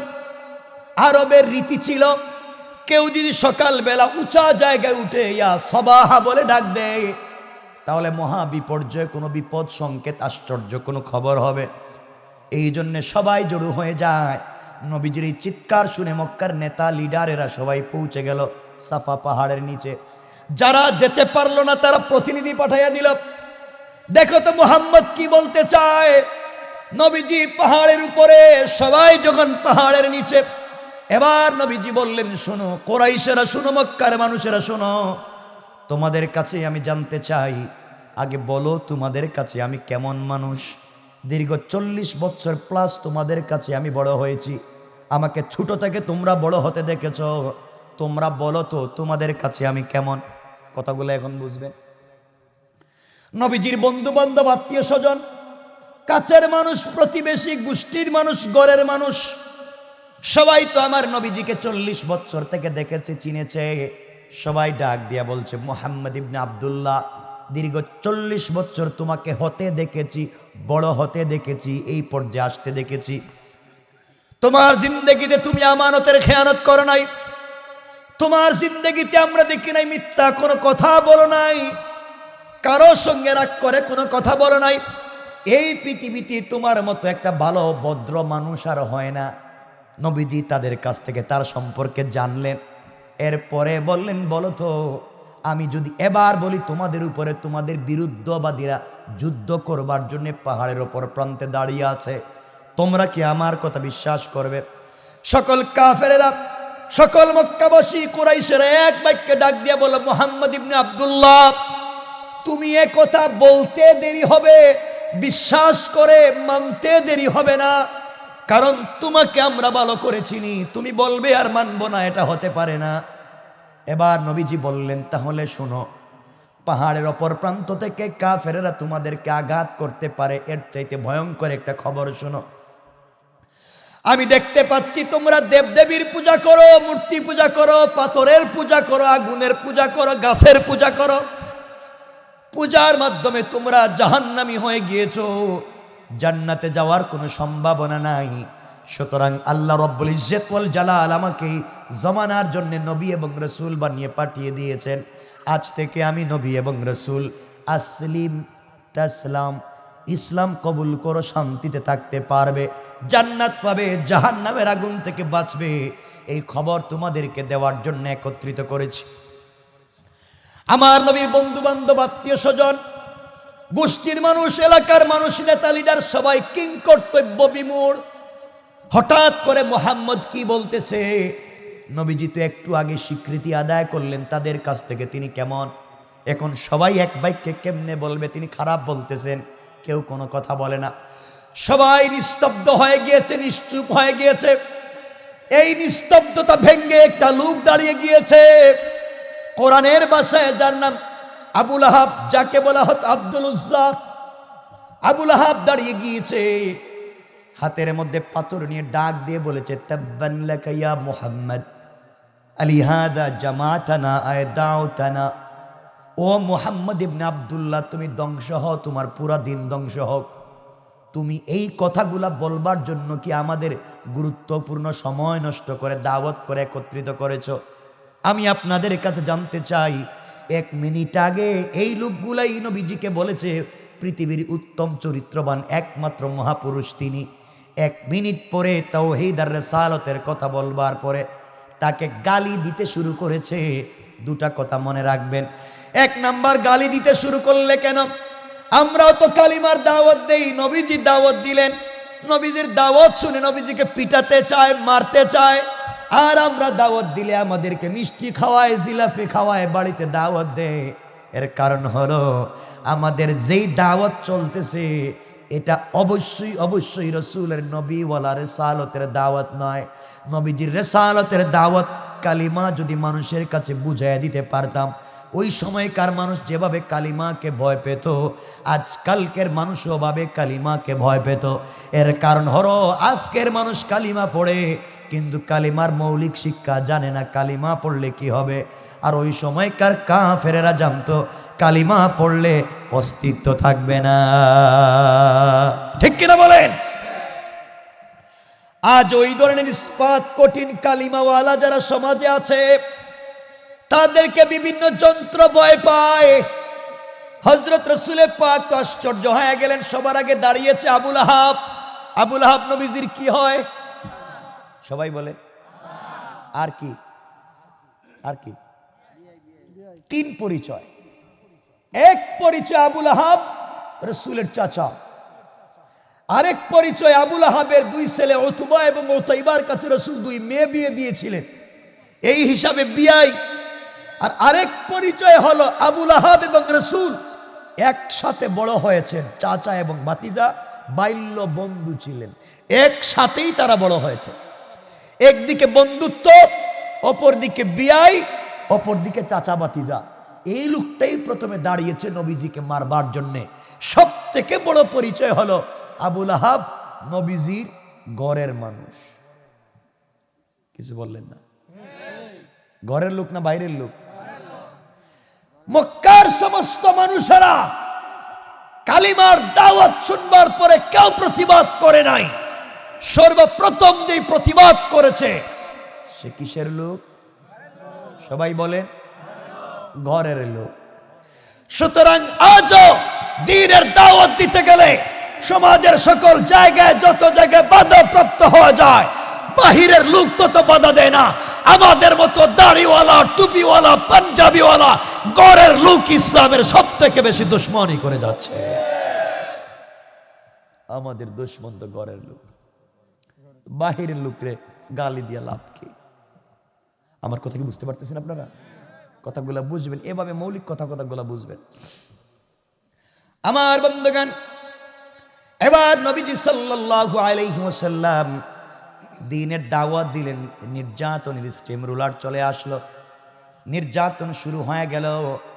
এবার নবীজিকে আল্লাহ সাপোর্ট দিবেন কেমনে বুঝাতে চাই যে কথা, দিনের দাওয়াত তো শক্ত বডিতে দেওয়া শুরু করেছ, এখন নির্যাতন আসবে, অবরোধ আসবে, প্রতিরোধ আসবে, তোমাকে প্রতিহত করা লাগবে, কেমনে ধৈর্য ধরা লাগবে জানার দরকার আসেনি? এই জায়গায় আয়াত নাজিল হতে লাগলো। আমার নবীজিকে আবুল আহাব গালি দিল, গালি দিয়ে বলছে মুহাম্মদ তুমিও পাগল, তোমার আল্লাহ পাগল। নাউজুবিল্লাহ বলেন। নবীজি চোখের পানি ছেড়ে আল্লাহকে ডাক দিয়া বলেছেন, আল্লাহ তাআলা আবুল আহাব আমাকে গালি দিয়েছে, আমার যায় আসে না, আমাকে পাগল বলেছে, আমার যায় আসে না, আমাকে মারবার হুমকি দিয়েছে, আমার যায় আসে না, কিন্তু আল্লাহ তোমাকে গালি দিয়েছে আমার সহ্য হয় না, তোমাকে গালি দিয়েছে আমার বরদাস্ত হয় না। আওয়াজ হলো, আওয়াজ আসলো, ও পয়গম্বর আরবি, ও হাবিবুল্লাহ, তোমাকে আমি হাবিব বানিয়েছি, খলিল বানাই নাই, তোমাকে হাবিব বানিয়েছি। আমি আল্লাহ ঘোষণা করে দিলাম, কেউ যদি আমাকে গালি দেয় মাফ, কেউ যদি আমার কোরআনকে গালি দেয় মাফ, কেউ যদি আমার ঘরকে গালি দেয় মাফ, কেউ যদি আমি আল্লাহর অস্তিত্বকে বিশ্বাস করে না মাফ। কিন্তু যারা আমার বন্ধু, যার কারণে ইসলামী আন্দোলন সমাজে প্রতিষ্ঠা করতে চায়, সেই ইসলামী আন্দোলনের নেতা হাবিবুল্লাহকে যারা গালি দিবে, আমি আল্লাহ এক সেকেন্ডের জন্য তাদেরকে মাফ দিতে পারি না। আল্লাহু আকবার বলেন। রব বলেছেন আমাকে গালি দিলে মাফ করে দিতে পারি, যারা কোরআনের কাজ করে তাদের বিরুদ্ধে আচরণ করলে কোনো মাফ নাই। এবার আল্লাহ আয়াত নাজিল করে দিতে লাগলেন। কোরআনে কারীমের 30 নম্বর পারার যে সূরা আপনারা ভালো করে জানেন, তাব্বাত ইয়াদা আবি লাহাব নাজিল হতে লাগলো। আমরা এখানে সচরাচর বুঝি আবু লাহাব নবীজিকে গালি দিয়েছে, আল্লাহ শক্ত ভাষায় তাকে হস্ত ধ্বংস করেছেন, সম্পত্তি ধ্বংস করেছেন, তার সন্তান সবকিছু ধ্বংস করবার ওয়াদা দিয়েছেন। কিন্তু এই সূরার মধ্যখানে আল্লাহ একটা শব্দ যোগ করে দিলেন, ওয়ামরাআতুহু হাম্মালাতাল হাতাব। আল্লাহ একটা শব্দ যোগ করে দিলেন। শুধু আবু লাহাবকে নষ্ট করি নাই, আবু লাহাবের স্ত্রীরেও ধ্বংস করলাম। এখন কথা আসলো, আবু লাহাবের স্ত্রীকে ধ্বংস করবার কথা আল্লাহ বললেন কেন? হাম্মালাতুনের দুইটা তাফসীর। কেউ কেউ বলেছেন আবু লাহাবের স্ত্রী উম্মে জামিল রাস্তায় রাস্তায় ঘুরে বেড়াতো, আর যেখানে যেত নবীজির বদনাম করত, নবীজিকে গালি দিত, নবীজির গীবত শিকায়ত সমালোচনা করত। আল্লাহ সহ্য করতে পারলেন না। হাম্মালাতুন শব্দের আরেকটা ব্যাখ্যা হলো, সে নবীজিকে কষ্ট দেওয়ার জন্য জঙ্গল থেকে কাঁটাওয়ালা বস্তু এনে নবীজি যেই পথ দিয়ে বের হয়ে দিনের দাওয়াত দিতেন ওই পথে ফেলে দিত। আল্লাহ বলছেন হাম্মালাতুন, এই মহিলাকেও ধ্বংস করে দিয়েছেন। সুতরাং চিন্তার কোনো কারণ নাই, ভয়ের কোনো কারণ নাই। লা তাহজান, যারা দিনের কাজ করো, তোমাদেরকে আমাদেরকে যারা গালি দেয়, আমাদের পথে যারা বাধা দেয়, কেউ না থাকলেও আমাদের সঙ্গে আছেন কে? এবার যখন এই আয়াত নাজিল হয়ে গেল, কথাগুলা বুঝেন, এখানে অনেকগুলা কথা, আমরা সেদিকে যাব না। উম্মে জামিল হাতের মধ্যে পাথর নিয়েছে, কাদের মধ্যে পাথরের 2টা বস্তা নিয়েছে, নবীজিকে আঘাত করে মেরে ফেলার জন্য। বলেন না নাউজুবিল্লাহ। সিদ্দিকে আকবর রাসূলের কলিজার টুকরা প্রিয় বন্ধু সাহাবী আবু বকরকে সঙ্গে নিলেন। আমার নবী সঙ্গে নিয়ে কাবা চত্বরে গিয়া আবু বকর বসে পড়লেন। নবীজি আবু বকরের রানের উপরে মাথা রেখে শুয়ে পড়লেন। এবার নবীজি কোরআন থেকে তিলাওয়াত করে যায়। আবু বকর তেলাওয়াত গুলা শুনতেছেন আর নবীজির চেহারা মুবারকের দিকে তাকায় আছেন। আবু বকর সিদ্ধান্তে উপনীত হলেন, একবার আসমানের সূর্যের দিকে তাকায়, আর একবার নবীজির চেহারা মুবারকের দিকে তাকায়। এই সিদ্ধান্তে তিনি পৌঁছে গেলেন, আসমানের সূর্য, গভীর রাত্রের আসমানের চন্দ্র, পূর্ণিমার চাঁদ আর তারকার চাইতে আমার নবীর চেহারার লাবণ্যতা আল্লাহ আরো বেশি দিয়েছেন। কোন সুবহানাল্লাহ। নবীজি কোরআন তিলাওয়াত করেন, হযরত আবু বকর নিজের কান দিয়া শুনেন, দুইটা চোখ দিয়া নবীজিকে দেখেন। এমন সময় আবু বকর তাকাইয়া দেখেন একজন মহিলা হাতের মধ্যে পাথর নিয়ে আসতেছে নবীজিকে মেরে ফেলবার জন্যে। আবু বকর বলছেন, ইয়া রাসূলুল্লাহ, ইয়া হাবিবাল্লাহ, একজন মহিলা যদি আপনাকে আঘাত করে তার চাইতে লজ্জার কিছু হতে পারে না। মেয়ে মানুষ কি আপনাকে মারতে পারে? আপনি কি করবেন, প্রতিবাদ করবেন কিনা? আমার নবী মুচকি হাসে আবু বকরকে ডাক দিয়া বলছেন, আবু বকর, চিন্তার কোনো কারণ নাই। রব বলে দিয়েছেন আমি কোরআনের কাজ করি, কোরআনের মেহনত করি। যারা আমাকে গালি দিতে আসবে, যারা আমাকে মারতে আসবে, আমি যেন আল্লাহর কোরআন থেকে তেলাওয়াত করি। আল্লাহ পাক জানিয়ে দিয়েছেন এই কোরআন তেলাওয়াতের বরকতে আল্লাহ কাফের থেকে বাঁচাইয়া দিবে। আল্লাহু আকবার। আজ কোরআন পড়তে পারি না, কোরআনকে কাছে রাখতে পারি না। আরে কোরআন তো একটা অ্যাটম বম, কোরআন একটা জিনিস। আস্তে আস্তে করে উম্মে জামিল কাছে চলে আসলো। আবু বকর তাকাইয়া দেখেন নবীজির চাচি এবং বিয়াইন। ডাক দিয়া বলছেন, ইয়া রাসূলুল্লাহ, আপনার চাচি এবং বিয়াইন এসেছে আপনাকে মারবার জন্যে। আপনি বলেন না আমি আজকে তাকে জিন্দেগি উঠাইয়া দিই জমিন থেকে। নবীজি বললেন, আবু বকর চিন্তা করো না, আমি ভয় পাই না। আল্লাহ আমাকে বলেছেন আমার কাজ করো, আমি তোমার সাথে আছি, আমার কোরআন থেকে তেলাওয়াত করে কিছু হবে না। ও আবু বকর চিন্তা করো না। এবার নবীজি কোরআন থেকে তেলাওয়াত করতেছেন। আবু বকর নিজের কানে আমার নবীজির তেলাওয়াত শুনেন। নবীজি আবু বকরের রানের উপরে মাথা রেখে শুয়ে আছেন। উম্মে জামিল দৌড়াইয়া সরাসরি সোজাসুজি নবীজির সামনে দাঁড়িয়ে গেল। নবীজি সাল্লাল্লাহু আলাইহি ওয়াসাল্লামের সামনে দাঁড়াইয়া আবু বকরকে ডাক দিয়া বলছে, আবু বকর, গোটা মক্কা খুঁজলাম, তোমার বন্ধুকে পেলাম না, এখানে একা একা বসে আছো, বলো না তোমার বন্ধু কোথায়? আল্লাহু আকবার বললেন না? আর একটু জোরে বলেন না আল্লাহু আকবার। আবু বকর আশ্চর্য, আমার রাসূল আমার রানের উপরে মাথা রেখে শুয়ে আছেন, আমি দুইটা চোখ দিয়ে দেখি, নবীজির তেলাওয়াত আমি শুনি। উম্মে জামিল নবীজির সামনে দাঁড়াইয়া নবীজিকে দেখে না, ব্যাপার কি? হেফাজত করতেছেন কে? আবু বকর বললেন, তোমার বাতিজা, তোমার বিয়াই, খুঁজে দেখো কোথায় আছে। আমার বন্ধুগণ, উম্মে জামিল খুঁজতে লাগলো, পুরা কাবা চত্বর খুঁজে পেল না। আবার নবীজির সামনে দাঁড়াইয়া আবু বকরকে বলছে, আবু বকর, তোমার বন্ধুকে খুঁজলাম, কোথাও পেলাম না, তাকে জানাইয়া দিও মক্কার কোথাও পেলে আমি তাকে আস্ত রাখবো না। আবু বকর মনে মনে ভাবতেছে, আহারে তোর সামনে তুই নিজেই দেখোস না, আবার নবীজিকে মারবে। গালি গালি করে হুমকি দিয়ে চলে গিয়েছে। আবু বকর আমার নবীকে জড়াইয়া চোখের পানি ছেড়ে ডাক দিয়া বলছেন, ইয়া রাসূলুল্লাহ, আপনি বলেন না কেমনে কেমনে আপনাকে উম্মে জামিল দেখলো না, আমাকে দেখলো?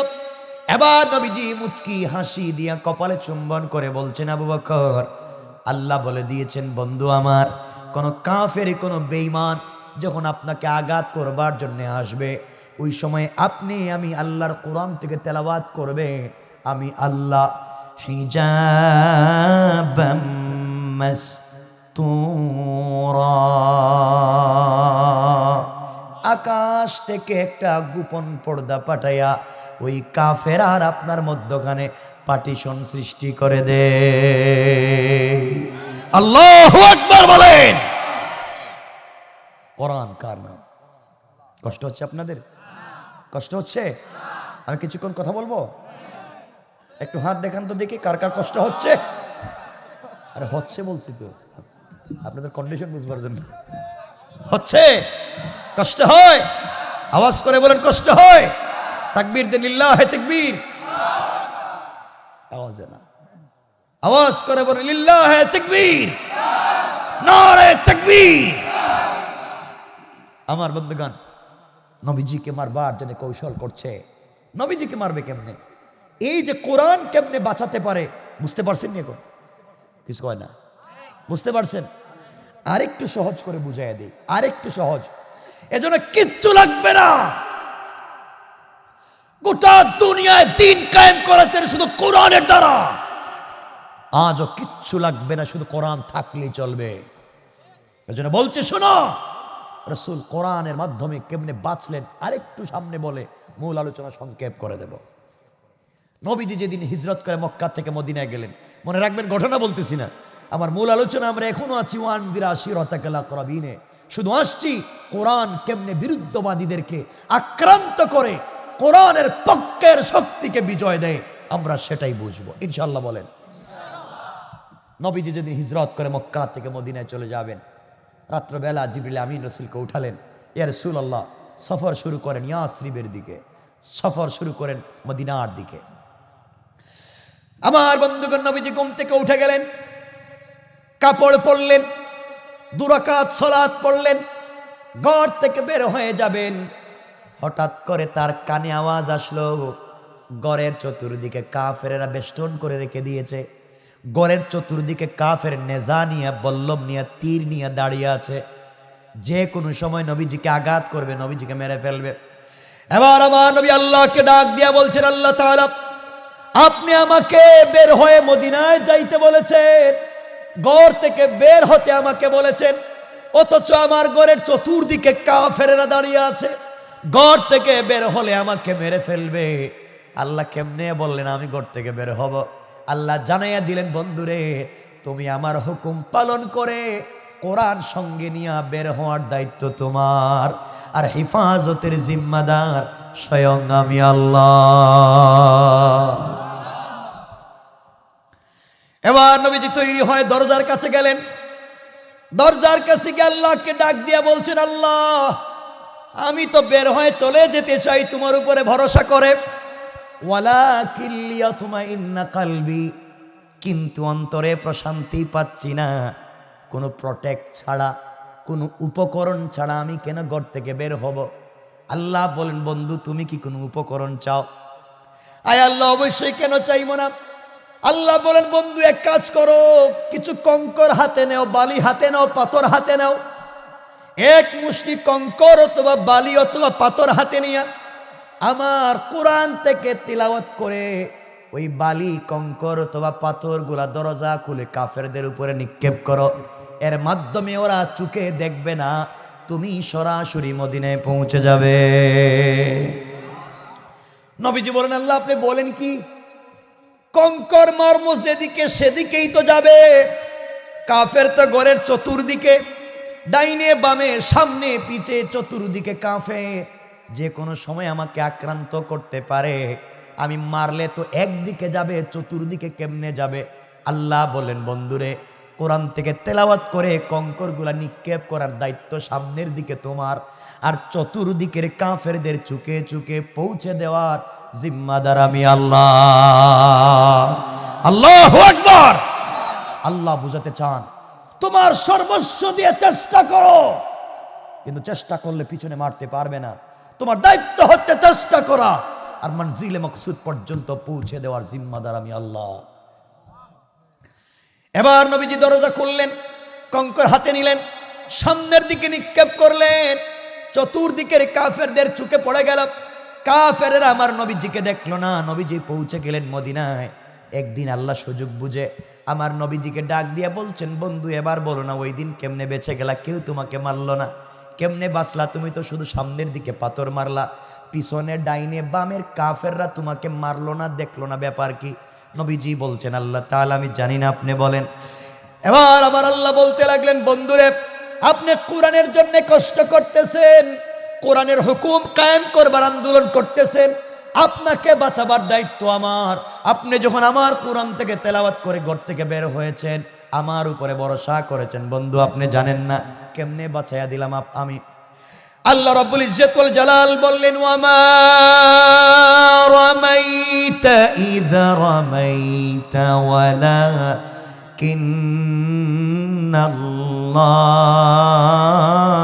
রামা।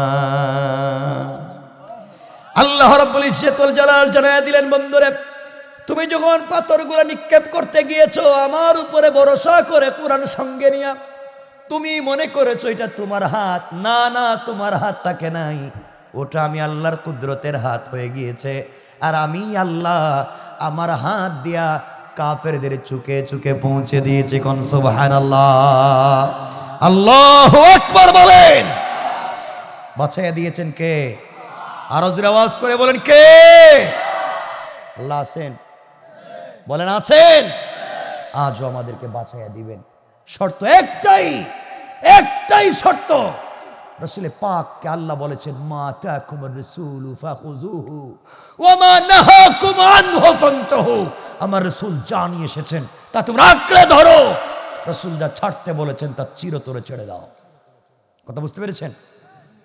আমার বন্ধুগণ, নবীজি দ্বীনের দাওয়াত দিচ্ছেন মক্কায়। টাকা আছে না নাই? কিছু কয় না কেন? টাকা পাইলেন কোথায়? হ্যাঁ, আল্লাহ বলছেন ওয়াদানা আনকা উইজরাক, আপনার বুকের মধ্যে বোঝা ছিল, বোঝা, তিনটা বোঝা। একটা বোঝা হচ্ছে কোরআন মুখস্থ করার বোঝা, এটা হালকা করে দিয়েছি চাপ দিয়া। আরেকটা বোঝা ছিল দ্বীনের দাওয়াত দিতে টাকা লাগবে, খাদিজাকে বিয়ে করাইয়া সব সম্পত্তি আনাইয়া দ্বীনের রাস্তা বিয়ে করাইয়া দিছি, বোঝা হালকা করেছি। আল্লাযী আনকাদা যাহরাক, যে বোঝার জন্য তুমি কষ্ট পেতে। আরেকটা বোঝা ছিল দ্বীনের দাওয়াত দিতে পাওয়ার লাগে। আমি আবু তালেবের দিলকে তো নরম করে দিয়েছি তোমার প্রতি, ইসলাম কবুল করে নাই, কিন্তু কাবা চত্বরে ঘোষণা করেছে আমার বাতিজাকে আঘাত করলে পাল্টা আঘাত বড় নির্মম হবে। ঠিক কিনা বলেন? রাসূলুল্লাহ এবার দাওয়াত দেন। এবার নবীজি দাওয়াত দিচ্ছেন। কার মাইন্ড কখন আল্লাহ চেঞ্জ করে দেন। নবীজি দাওয়াত দিচ্ছেন, দিতে দিতে দিতে দিতে এখন অনেকগুলো দাওয়াত হচ্ছে। এই দাওয়াতগুলো পৃথিবীর জমিনে প্রথম লিল্লাহে তাকবীর, নারায়ে তাকবীরের মিছিল হয়েছিল কোথায় জানেন? কোথায়? মক্কায়, কাবা চত্বরে নারায়ে তাকবীরের ধ্বনি মিছিল হয়েছিল। এই মিছিলের নেতৃত্বে ছিলেন হযরতে ওমর। সুবহানাল্লাহ বললেন না? ওমর তো এসেছিলেন রাসূলকে মেরে ফেলবার জন্য, আমরা সেদিকে যাচ্ছি না। এবার নবীজি দ্বীনের দাওয়াত দিচ্ছেন, দিতে দিতে এমন একটা বছর চলে আসলো, নবীজির চাচা মারা গেলেন। কে মারা গেলেন? বলেন না। দুঃখের বৎসর, ইয়ামুল হাযান, রাসূলের দুঃখের বৎসর আছে, নবীজির চাচা নাই। এবার দ্বীনের দাওয়াত বাহিরে দিতে গেলে ক্ষমতার পরিবারের নাই। এর কিছুদিন এই বৎসরের ভিতরেই মা খাদিজাতুল কুবরা ইন্তেকাল করলেন। নবীজি চিন্তা করলেন, আজকে আমার চাচাও নাই, দ্বীনের দাওয়াত নিয়ে বাহিরে গেলে কেউ আমাকে আঘাত করতে পারতো না, এখন বাহিরে কেমনে যাই? ঘরে আইসাও তো শান্তি নাই, ঘরে খাদিজা নাই।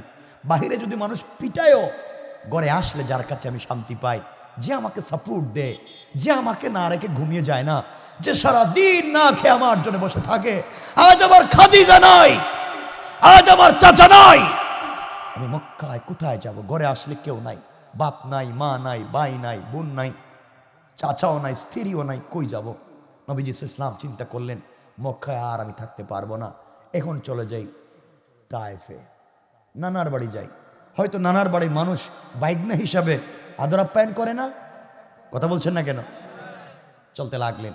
দেখেন নবীজি কি কষ্টে পড়ছেন, কি কষ্টে পড়েছেন, কেউ নাই। নবীজি পৌঁছে গেলেন তায়েফে, ইচ্ছা করলেন ওখানকার মানুষ হয়তো তাকে ভালোবাসবে। আমার বন্ধুগণ, নবীজি পৌঁছে গেলেন তায়েফে। পৌঁছার পরে তায়েফের মানুষকে দাওয়াত দিলেন, আসলিম তাসলাম, ইসলাম কবুল করো, শান্তিতে থাকতে পারবা। এই মানুষগুলো দাওয়াত শুনবার পরে দাওয়াত তো গ্রহণ করলো না, উল্টা নবীজিকে নির্মমভাবে আঘাত করতে লাগলো, মারতে লাগলো। পাগল বলে বাচ্চাদেরকে দিয়ে ইট পাটকেল রাসূলের শরীরে নিক্ষেপ করতে লাগলো। নবীজিকে রক্তাক্ত করে দিল। তিনটা জায়গায় আমার রাসূল দ্বীনের দাওয়াত দিতে অজ্ঞান হয়ে পড়ে গেলেন।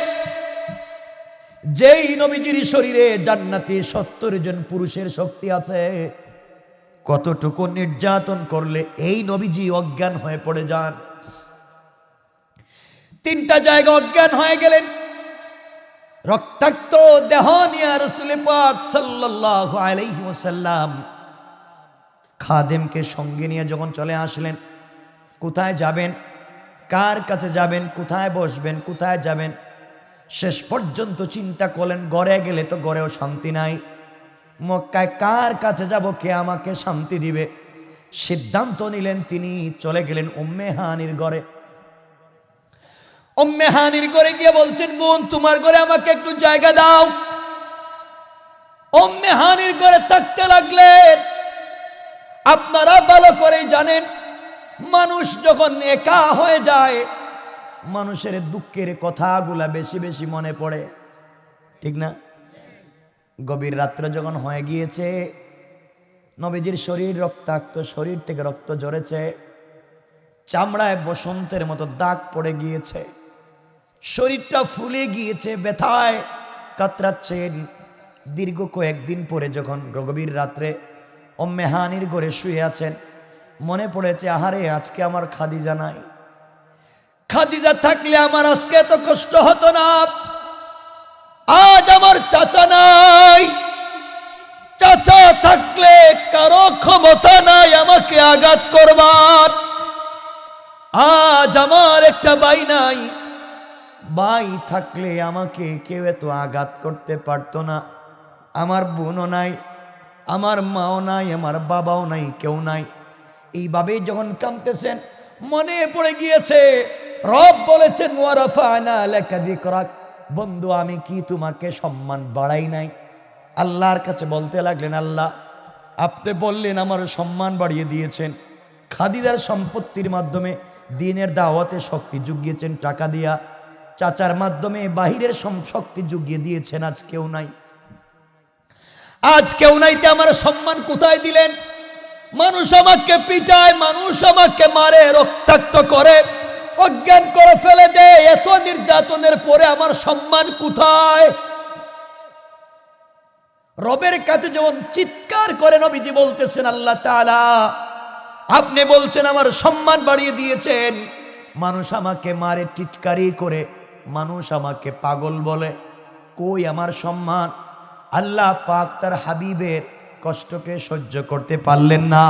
যার মাধ্যমে দ্বীনের দাওয়াত দেওয়াতে চান, সে কষ্টে পড়ে যাবে, আল্লাহ সহ্য করতে পারলেন না। বন্ধুকে ওয়ারাফা'না লাকা যিকরাক সম্মান দিয়েছেন বুঝাবার জন্য জিবরিল আমিনকে পাঠাইয়া দিলেন। জিবরাইল হাজির হয়ে গেলেন, আর ডাক দিয়ে বলছেন, ইয়া রাসূলুল্লাহ, ইয়া হাবিবাল্লাহ, পয়গম্বরে আরবি, আপনি চলেন আমার সঙ্গে। কোথায় নিয়ে যাবা? কাবা চত্বরে নিয়ে যাব। ও জিবরাইল, নিয়ে লাভ কি? কেউ যে আমার নাই, কেউ দেখতে আমারে আসে না, কেউ আমার খবর পর্যন্ত নেয় না। রব আমাকে সম্মান দিয়েছেন, বললেন আজ শুধু মাইর খাই, কই সম্মান? জিবরাইল বলছেন, পয়গম্বরে আরবি চলেন না আমার সঙ্গে, কাবা চত্বরে যাই। কাবা চত্বরে আমার নবীজিকে নিয়ে গেলেন। এই সূরার শুরুতে আল্লাহ বলছেন, আলাম নাশরাহ লাকা সাদরাক, বন্ধু আমি কি আপনার সিনাকে বিদীর্ণ করে দেইনি? আমি কি আপনার সিনাকে চাক করিনি? একাধিকবার নবীজির সিনা কাটা হয়েছে। ওই শেষবার জিবরিল আমিন নিয়ে গেলেন, কাবা চত্বরে নিয়ে গেলেন, নবীজিকে শুয়ালেন, বুকটা কেটে ফেললেন, কি যেন কালো বের করলেন, জমজমের পানি দিয়া ধুইলেন, আবার ভিতরে ঢুকাইয়া দিলেন, স্বর্ণের তস্তরিতে করে জান্নাতি মখমল কাপড় দিয়া পেঁচাইয়া কি যেন আনলেন। কোরআনের ভাষায় যাকে বলে ইলম এবং হিকমত, দুটা এনে রাসূলে পাকের বুকে ঢুকাইয়া দিয়া আবার বুকটাকে একত্রিত করে দিয়া নবীজিকে বলছেন, ইয়া রাসূলুল্লাহ বলেন তো আগের মতো লাগে না এখন একটু ভালো লাগে? নবীজি বলছেন, জিবরাইল রে তুমি কি করলে, কি অপারেশন করলে, কি আমার বুকের ভিতরে ঢুকাইয়া দিলে? এখন আমার মনের ভিতরে শান্তি আর শান্তি পাওয়া যায়। জোরে পড়েন না সুবহানাল্লাহ। ইয়া রাসূলুল্লাহ এখানেই শেষ না, আপনাকে সম্মান জানাতে হবে। আপনি দ্বীনের দাওয়াত দিচ্ছেন, এই জমিনে আপনি দ্বীনের রাহবার, দ্বীনের রাহবারের সম্মান বুঝাইয়া দিতে হবে। সমাজের মানুষকে বুঝাতে হবে যারা দ্বীনের রাহবার হয় তাদের কেমন সম্মান হয়। চলেন আপনাকে নিয়ে চলবো বাইতুল মুকাদ্দাস অথবা বাইতুল মাকদিস। রাসূল পাককে নিয়ে চললেন বাইতুল মুকাদ্দাসে। ওখানে আগে থেকে আল্লাহ আদম থেকে ঈসা পয়গম্বর পর্যন্ত সকলকে একত্রিত করেছেন। নবীজি সাল্লাল্লাহু আলাইহি ওয়াসাল্লাম ওখানে পৌঁছে গেলেন। যাওয়ার পরে কেউ 2 রাকাত নামাজ পড়াবে, কেউ বলেছেন বাবা আদম, আদম সফিউল্লাহ আপনি 2 রাকাত সালাত পড়ান, কেউ বলেছেন ইব্রাহিম খলিলুল্লাহ আপনি 2 রাকাত সালাত পড়ান, কেউ বলছেন মুসা কালিমুল্লাহ আপনি 2 রাকাত সালাত পড়ান। কে বলছেন? ঈসা রূহুল্লাহ, আপনি 2 রাকাত সালাত পড়ান। আল্লাহ জিবরাইলকে জানায়া দিয়েছেন, জিবরাইল রে, রহমতের ফেরেশতাদেরকে পাঠালাম, সকল নবীদেরকে একত্রিত করলাম। আমি আমার বন্ধুকে বলেছি ওয়ারাফানা লাকা যিকরাক, আমি কি সবার উপরে আপনার সম্মান দেইনি? নবীজি বুঝতেছেন না, আমার বন্ধুকে সম্মান বুঝাইয়া দিতে হবে। সুতরাং এই মুহূর্তে আদম থেকে ঈসা নবী পর্যন্ত সকলেই হবে মুসল্লি, আর একমাত্র ইমাম হবেন আমার নবী মুহাম্মদুর রাসূলুল্লাহ। আল্লাহু আকবার বলেন। আপনাদের মনে কষ্ট হচ্ছে? রাত্র 12টা হয়ে গেছে, 12টার পরে তো লম্বা করবো না। কষ্ট হচ্ছে না?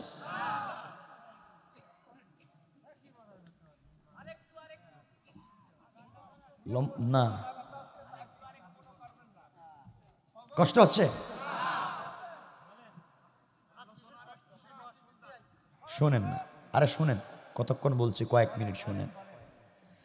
আমার মুসলমান বন্ধুগণ, এক পর্যায়ে নবীজি সালাতের ইমামতি করলেন, আল্লাহ বুঝায় দিলেন, বন্ধু ওয়ারাফানা লাকা যিকরাক, আদম থেকে ঈসা পর্যন্ত সকলে আজকে মুসল্লি, আর আপনাকে সবার ইমাম বানাইয়া আমি আল্লাহ ইমামুল আম্বিয়া ওয়ার রাসূল, আর এই মুহূর্তে বানাইয়া দিলাম ইমামুল মুরসালিন। আল্লাহু আকবার। সম্মান দিয়েছেন রব। নবীজি খুশি হয়ে গেছে, এতক্ষণ কাঁদতেছিলেন। জিবরাইল বলছেন, ইয়া রাসূলুল্লাহ খুশি? জিবরাইল খুশি হবে না কেন? সম্মান তো রব দিয়েছেন। জিবরাইল বলছেন, ইয়া রাসূলুল্লাহ শেষ না, রবের কাছে আপনি যে কথা কইছেন, যে আপনার কই সম্মান দিছে আপনি বুঝতেছেন না, রব আপনাকে সম্মান আজকে বুঝাবেই। রব বলেছে তার কাছাকাছি নিয়ে যাবে। কারণ বন্ধু যখন কষ্ট পায়, তখন বন্ধুর উচিত হচ্ছে বন্ধুর বাড়িতে গিয়ে বন্ধুকে সান্ত্বনা দেওয়া, ঠিক কিনা কোন? এটাই হচ্ছে অরিজিনাল বন্ধুর কাজ। নবীজির বাপ নাই, নবীজির মা নাই, নবীজির চাচা নাই, নবীজির স্ত্রী নাই, একজনের কেউ নাই, এমন একজনের সঙ্গে যদি সত্যিকার অর্থে রব বন্ধুত্ব করে থাকেন, উচিত হচ্ছে তাকে কাছে নিয়ে সান্ত্বনা দেওয়া, ঠিক কিনা বলেন? এই জন্য তো রব সম্পর্ক করেছেন আমার রাসূলের সাথে। ওই কথাটা বুঝাবো শেষে, কিসের সম্পর্ক। এবার জিবরিল আমিন আমার নবীজিকে বুঝাচ্ছেন আর বলছেন, ওয়ারাফানা লাকা যিকরাক, আপনার সম্মান কত উপরে আজকে বুঝবেন। এবার নবীজিকে নিয়ে চললেন জিবরিল আমিন আসমানের দিকে, ঊর্ধ্ব গগনের দিকে পৌঁছে গেলেন। প্রথম আসমানের দরজায় যাওয়ার পরে জিবরাইল সালাম দিয়ে বলছেন, কে আছো যান, আসমানের প্রহরী দরজা খুলে দাও। তারিখে ইবনে জারির তাবারিতে লিখে, এমন সময় আসমানের প্রহরীরা ডাক দিয়ে বলছে, আপনি কে? জিবরাইল বলছেন, না জিবরাইল, আমি জিবরাইল, তোমরা দরজা খুলে দাও, আমি ভিতরে ঢুকবো। জান্নাতের প্রহরীরা ডাক দিয়ে বলছে, জিবরাইল বেয়াদবি মাফ করবেন, আসমানের প্রথম দরওয়াজা খুলে দেওয়া যাবে না। কেন খুলে দেওয়া যাবে না?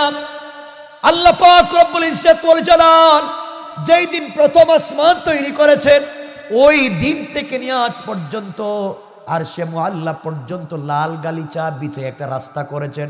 রাস্তার দুই পাশে কাঁচা ফুল ছিটিয়ে দিয়েছেন। জান্নাতুল ফিরদাউস থেকে মিশকে আম্বরের স্তূপ ডাল এনে ভেঙে ফেলে দিয়েছেন। ওই জায়গা ডিজাইন করেছেন একমাত্র কেবলমাত্র তার বন্ধু হাবিবুল্লাহর জন্য, তাকে নিয়ে যাওয়ার জন্য এত সুন্দর করেছেন, স্ট্রাকচার ডিজাইন করেছেন তার নাম দিয়া। সুতরাং এই জায়গা দিয়ে কাউকে যাইতে দেওয়া যাবে না। জিবরাইল বলছেন, ও ফেরেশতারা, ও সিকিউরিটি গার্ড, তোমরা শোনো, যার জন্য রব এত সুন্দর সম্মানের জন্য এত সাজাইলেন, তিনি আমার সাথে আছেন, তোমরা গেট খুলে দাও। আল্লাহু আকবার বললেন না? নবীজি উঠে গেলেন, কুশল বিনিময় হলো, ঘটনা এখানেই বলবো না। কুশল বিনিময় হলো, কথাবার্তা হলো। জিবরিল আমিন দেখে নবীজি হাসতেছেন। জিজ্ঞেস করলেন, ইয়া রাসূলুল্লাহ, ঘুম থেকে উঠাইয়া নিয়ে আসলাম, কাঁদতেছেন, এখন হাসতেছেন, ব্যাপার কি? জিবরাইল ডাক, জিবরাইলকে আমার নবী ডাক দিয়ে বলছেন, ও জিবরাইল, আল্লাহ যে আমাকে এত ভালোবাসে আমি জানি না। আসমানের প্রথম আসমানে উঠে দেখলাম, আসমানের গেট, আসমান থেকে যে রাস্তা করেছেন, যত ডিজাইন করেছেন, সকল জায়গায় ডিজাইন করেছেন আমি নবীজির নাম দিয়া। সুবহানাল্লাহ বললেন না? কারণ যে যাকে ভালোবাসে তার নাম বেশি লিখতে মন চায়, ঠিক কিনা বলেন? নবীজির আল্লাহর ভালোবাসার প্রিয় পাত্র রাসূল পাক তার নাম দিয়ে ডিজাইন করে দিয়েছেন, সুবহানাল্লাহ। নবীজি উঠতে লাগলেন, এক আসমান, দুই আসমান, 3, 4, 5, 6, 7 আসমান উঠে গেলেন উপরে। এখানের ঘটনা উদ্দেশ্য না, শুধু উদ্দেশ্য রাফা'না লাকা যিকরাক। এখানে অনেকগুলা ঘটনা আছে, অনেক কথাবার্তা আছে, এগুলা মূল উদ্দেশ্য না। নবীজি সকম আসমানের উপরে উঠে জিবরিল আমিন আমার নবীজিকে নিয়ে চললেন সিদরাতুল মুনতাহার দিকে। সিদরাতুন কুল গাছ, বড়ই গাছ, মুনতাহা মানে ইন্তেহা, সৃষ্টির শেষ প্রান্তরে রব একটা গাছ লাগাইয়া দিয়েছেন। নবীজি গাছের কাছে গেলেন, জিবরিল আমিন পিছন দিকে শুনেন মুচকি হাসির আওয়াজ শোনা যায়। নবীজির দিকে তাকায়া জিবরাইল বলছেন, ইয়া রাসূলুল্লাহি, আপনি এত খুশি হয়ে এত জোরে হাসলেন কেন? জিবরাইলকে আমার নবী ডাক দিয়ে বলছেন, ও জিবরাইল, আল্লাহ যে আমাকে এত ভালোবাসে কেমনে আমি বুঝাবো? দেখো না বড়ই গাছ, কুল গাছের পাতার দিকে তাকায়া, প্রত্যেকটা পাতার এক পার্শ্বে আল্লাহর নাম, অপর পার্শ্বে আমি রাসূলের নাম। এত আসতে বলেন সুবহানাল্লাহ, জোরে বলেন না। ওয়ারাফা'না লাকা যিকরাক, বন্ধু কই তোমার সম্মান নিয়ে এসেছি? সম্মান দিতে দিয়ে রাসূলের সম্মান বলেছেন, বন্ধু পৃথিবীতে যত জায়গায় আজান হবে, যেখানে আজানে আমার নাম ওখানে তোমার নাম। সুবহানাল্লাহ বললেন না? নামাজে যেখানে আমার নাম ওখানে তোমার নাম। সুবহানাল্লাহ। ওয়ারাফা'না লাকা যিকরাক, সম্মান আর কি চাও? বড়ই গাছ, এই সিদরাতুল মুনতাহা যে বড়ই গাছ, এক একটা বড়ই মটকার মতো বড়, 70 মণ ওজনের, আর এক একটা পাতা হাতির কানের চাইতেও বড়। তো আসতে বলেন সুবহানাল্লাহ। আমার বন্ধুগণ, নবীজি দেখলেন, ঘুরলেন, খুব খুশি। সিদরাতুল মুনতাহা দেখলেন, এত ডিজাইন করা, স্ট্রাকচার এত সুন্দর, সব যেন নিজের নাম দিয়ে সাজাইছেন রব। আস্তে আস্তে জিবরিল আমিন কাছে এসে বলছেন, এখানে তারিখি 4-5টা রেওয়ায়েত আছে। আবারও বলছি, তারিখি 4-5টা রেওয়ায়েত আছে। কেউ কোনোটাকে গ্রহণযোগ্য, কেউ কোনোটাকে অগ্রহণযোগ্য। আমরা একটা রেওয়ায়েত নিব, একটা কথা বলবো, লম্বার দিকে যাব না। নবীজি সাল্লাল্লাহু আলাইহি ওয়াসাল্লাম এবার জিবরিল আমিন নবীজিকে বলছেন, ইয়া রাসূলুল্লাহ, আমি এখানে থেকে গেলাম, আমি আর যেতে পারবো না। আমার দেখেন তো পাসপোর্ট আছে, পাসপোর্টে ভিসা আছে, ভিসার মেয়াদ আছে, সব আছে, কিন্তু আমার রোড পারমিট নাই। আমি যে এই রোডে যাব, এই রোডের পারমিট আল্লাহ আমারে দেন নাই। আপনি এখানে থাকেন, আমি চললাম। এখন আপনাকে দাওয়াত দিয়ে এখানে যিনি নিয়ে এসেছেন, আপনাকে সম্মানের কথা বলেছেন, আপনাকে ওখান থেকে তার দায়িত্বে তিনি নিবেন। এত আসতে বললেন কেন সুবহানাল্লাহ? জিবরাইল চলে গেছেন, নবীজি একা একা দাঁড়িয়ে আছেন। আগেই বলেছিলাম, মানুষ একা হলে দুঃখের কথা মনে হয় নাকি? কথা বলেন না কেন? অনেক কথা রাসূলের মনে পড়ছে। আরে আজকে আমার কত সম্মান, আর সে আজিম সিদরাতুল মুনতাহা এসেছি, কত সম্মান। নবীজি ইসলাম খাদিজার কথা মনে পড়ছে। আজকে যদি খাদিজা থাকতো, আমি বলতাম আমার কত সম্মান। আর যদি আমার বাপ থাকতেন, তার ছেলের কত সম্মান। আল্লাহু আকবার। ছেলে যদি সম্মানী হয়, বাপের কলিজাটা বড় হয়ে যায়। আজ আমার বাপ নাই, মা নাই, কেউ নাই, রাসূল কষ্ট পাচ্ছেন, অপেক্ষা করতেছেন, চলে যাবেন আরশে মুআল্লা, আরশে আজিমে। এমন সময় চোখ পড়েছে পায়ের দিকে। তারিখে ইবনে জারির তাবারিতে লিখে, চোখ পড়েছে রাসূলের পায়ের দিকে। রাসূল তাকায়া দেখেন পায়ের মধ্যে ওই পুরাতন ছেঁড়া জুতাই। সুবহানাল্লাহ বললেন না? নবীজির মনে পড়েছে, আরে এই জুতা নিয়ে আরশে আজিমে যাব। মনে পড়েছে মুসা কালিমুল্লাহর কথা। মুসা কালিমুল্লাহ তুর পাহাড়ে আল্লাহর সঙ্গে দেখা করতে যাবেন। রব বলে দিয়েছেন, মুসা তুমি আমার সঙ্গে তুর পাহাড়ে দেখা করতে আসতে পারবে, জুতা নিয়ে আসতে পারবে না। ফাখালানা আলাইকা ইন্নাকা বিল ওয়াদিল মুকদ্দাস তুওয়া। ও মুসা, এটা পবিত্র পাহাড়, পবিত্র উপত্যকা, এখানে জুতা নিয়ে আসা যায় না। নবীজি চিন্তা করলেন, জমিনে তুরে সায়নায় তুর পাহাড়ে মুসাকে জুতা নিয়ে উঠতে আল্লাহ দেন নাই, খুলতে বললেন। আর আমি জুতা নিয়ে আর শাহজিমে যাব। ইতিহাসে পাওয়া যায়, তারিখ ঐতিহাসিক তত্ত্ব মতে পাওয়া যায়, নবীজি সাল্লাল্লাহু আলাইহি সাল্লাম জুতা খুলে দিতে চাইলেন। আওয়াজ হলো, আওয়াজ হলো, আওয়াজ আসলো, হাবিবুল্লাহ জুতা খুলবার কোনো প্রয়োজন নাই, আপনার জুতা মুবারকের দাম আছে, এটা আপনার পা মুবারক লেগেছে। পয়গম্বরে আরবি, আপনার পায়ের দাম তো আমার সকল জান্নাতের চাইতো বেশি।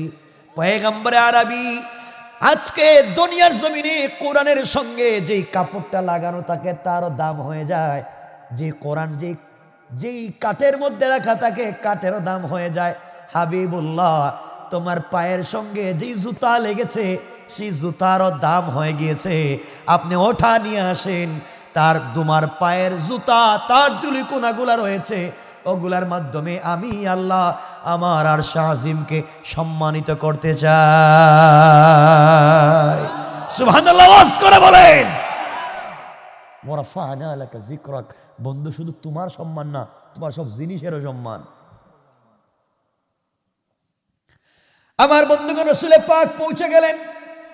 কোরআনে রব বলেছেন ফাকাবা কাউসাইনি আও আদনা, তিন ব্যাখ্যা দিয়েছেন মুফাসসির এই আয়াতের।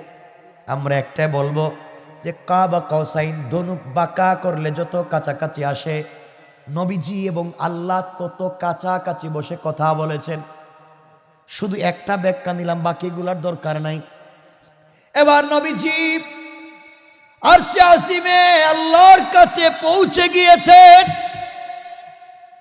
রবের ওখানে যাওয়ার পরে হাসতেছেন। আল্লাহ বলছেন হাসো কেন বন্ধু? নবীজি বলছেন আল্লাহ তাআলা হাসি ওই জন্যে, সব ঘোরাঘুরি করে আসলাম, ওখানে আসার পরে দেখি আপনি আরশে আজিমকে যা ডিজাইন করেছেন, যা সুন্দর করেছেন, সব করেছেন আমার নাম দিয়া। সুবহানাল্লাহ, জোরে পড়েন না সুবহান। কথাবার্তা হচ্ছে। নবীজিকে আল্লাহ জিজ্ঞাসা করলেন, বন্ধু আসলা তো বাড়ি থেকে, বন্ধু বন্ধুর বাড়িতে গেলে কিছু গিফট নেয়, উপহার নেয়, হাদিয়া নেয় না? আপনারা মনে হয় কিছু নেন না, মনে হয় কোন মেহমান বাড়ি গেলে খালি হাতে যান নাকি? নবীজিকে আল্লাহ বলছেন, বন্ধু তুমি কি খালি হাতে আসছো? নবীজি বলছেন, আল্লাহ আপনি আমার বোকা পাইছেন নাকি? আপনি আমার দাওয়াত করলেন, আমি খালি হাতে আসবো? কি নিয়ে আসছো? আমার নবীজি আল্লাহকে বলতে লাগলেন, আত্তাহিয়াতু লিল্লাহি ওয়াসসালাওয়াতু ওয়াত-তাইয়্যিবাত। আল্লাহ যত পবিত্রতা, যত সালাত, যত সালাম সব আজকে আপনাকে হাদিয়া করে দিল। সুবহানাল্লাহ বললেন না? আল্লাহ খুশি হয়ে গেলেন। খুশি হয়ে বললেন, আসসালামু আলাইকা আইয়ুহান নবিয়্যু, ইয়া নবী না, আসসালামু আলাইকা আইয়ুহান নবী। সালাম দিছেন রাসূলকে, জবাব দেওয়ার কথা, নবীজি জবাব দিচ্ছেন না, কাঁদতেছেন। রব বলছেন, ব্যাপার কি? আপনার কষ্ট দূর করবার জন্য নিয়ে এসেছি, আপনি কাঁদছেন কেন? আমার নবীজি বলছেন, আল্লাহ তাআলা আপনার কাছাকাছি আমাকে নিয়ে এসেছেন দুঃখ দূর করবার জন্যে, অথচ আপনি আসবার পরে কত কথাই আমাকে জিজ্ঞাসা করলেন, কে কেমন আছে, কে কেমন আছে সব জানতে চাইলেন। একটা বার আমার গুনাহগার উম্মতের কথা জিজ্ঞাসা করলেন না। যাদের জন্য এত কষ্ট করলাম, এত মায়ের খাইলাম, তাদের কথা জিজ্ঞাসা করলেন না। রব এখন খুশি হয়ে আপনি আমাকে সালাম দিয়েছেন, কেমনে আমি সালামের জবাব দিব? আপনি আমার একা সালাম দিলেন, আমার উম্মত গুলাকে দিলেন না। আল্লাহু আকবার। তোমার রাসূল এত উপরে যাওয়ার পরও তোমাকে ভুলে যায় নাই, উম্মত গুলাকে ভুলে যায় নাই। তুমি আর আমি সেই রাসূলকে ভুলে বসে আছি। আমার বন্ধুগণ বলছেন, বন্ধু ঠিক আছে, সকলের জন্য সালাম, আসসালামু আলাইনা ওয়া আলা ইবাদিল্লাহিস সালিহিন, সকলের জন্য সালাম। নবীজি বলছেন, আল্লাহ আপনারা তো খুশি হয়ে গেছেন। নবীজি বলছেন, আল্লাহ সালাম তো দিয়েছেন, খুব খুশি হয়েছি, কিন্তু আমাকে সালাম দিয়েছেন সরাসরি, আর আমার উম্মত এখন বসে রয়েছে কই? রূপসা, তাদেরকে কই সালাম দিলেন? সরাসরি সালাম না দিলে তো সালামের কোনো মজা নাই। আল্লাহ আমাকে সরাসরি দিলেন, উম্মতগুলাকে দিলেন না। আল্লাহ বুঝতে চাচ্ছেন আমি কি বাড়ি বাড়ি দেশে দেশে গিয়ে সালাম দিব? আল্লাহ কেমনে দিবেন আমি জানি না। আমার উম্মতগুলাকে সরাসরি সালাম না দেওয়া পর্যন্ত আমি সালামের জবাব দিতাম না। রব বলেছেন কেমনে দিব, কেমনে দিবেন আপনিই জানেন। কথা হচ্ছে না। নবীজি বলছেন আল্লাহ আমাকে কষ্ট দেওয়ার জন্য আনছেন? আল্লাহ বলছেন বন্ধু তোমাকে খুশি করতে এনেছি, তাহলে আমাকে খুশি করে দিন, আমার উম্মতকে সালামের ব্যবস্থা করেন।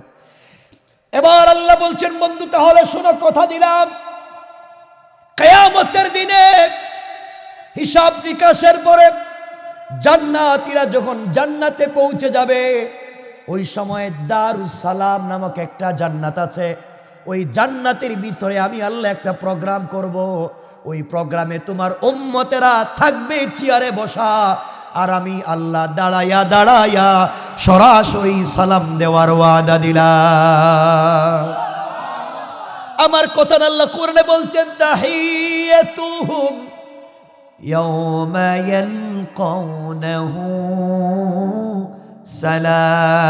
সালাম।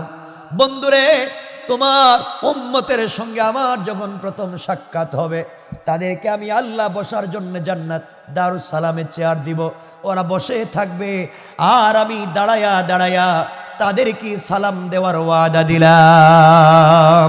আল্লাহু আকবার। নবীজি খুশি হয়ে গেলেন। এবার কথা শুরু হয়েছে। এখানে কিছু গোপন কথা বলছেন রব, শুধু গোপন কথা। দেখেন ইশারায় কিছু কথা বলে। দুই দোস্ত বসে আছে রেস্টুরেন্টে, মানুষ বসে আছে কয়েকশো। এক দোস্ত আর এক দোস্তকে বলছে দোস্ত ওই যে পরশুদিন বলছিলাম মনে আছে? ও বলে মনে আছে তো। কেউ বুঝে নাই, তারা বুঝছে, ঠিক না? রব এখানে তার বন্ধুর সঙ্গে ইশারায় কথা বলেছেন, দোস্ত এই যে বলছি কাফ হা ইয়া আইন সাদ তাসিন মিম ইয়াসিন আলিফ লাম মিম আলিফ লাম রা, এগুলো রব বুঝেছে, আর রবের বান্দা আমার রাসূল বুঝেছেন। আল্লাহু আকবার বলেন। সাংকেতিক চিহ্নে কথা বলেছেন। কথা চলতে আছে, কথা চলতে আছে, তাদের কথা চলতে আছে। এভাবে চলতে থাকুক। এখন গেছেন, মা হারাইছেন, বাপ হারাইছেন, বউ হারাইছেন, চাচা হারাইছেন, সবাইকে হারাইয়া কষ্ট করে গেছেন, রবের সঙ্গে কথা বলতেছেন। তিনি কথা বলতে থাকেন। ওরা ফান এলাকা জিক্রক, সম্মানটা কত দূরে আল্লাহ নিয়ে গিয়েছেন বুঝাতে চান। যারাই দ্বীনের কাজ করে, যারা ইসলামের কাজ করে, যারা কোরআন সুন্নাহর কাজ করে, আমি রব তাদেরকে সম্মান দিতে পারি।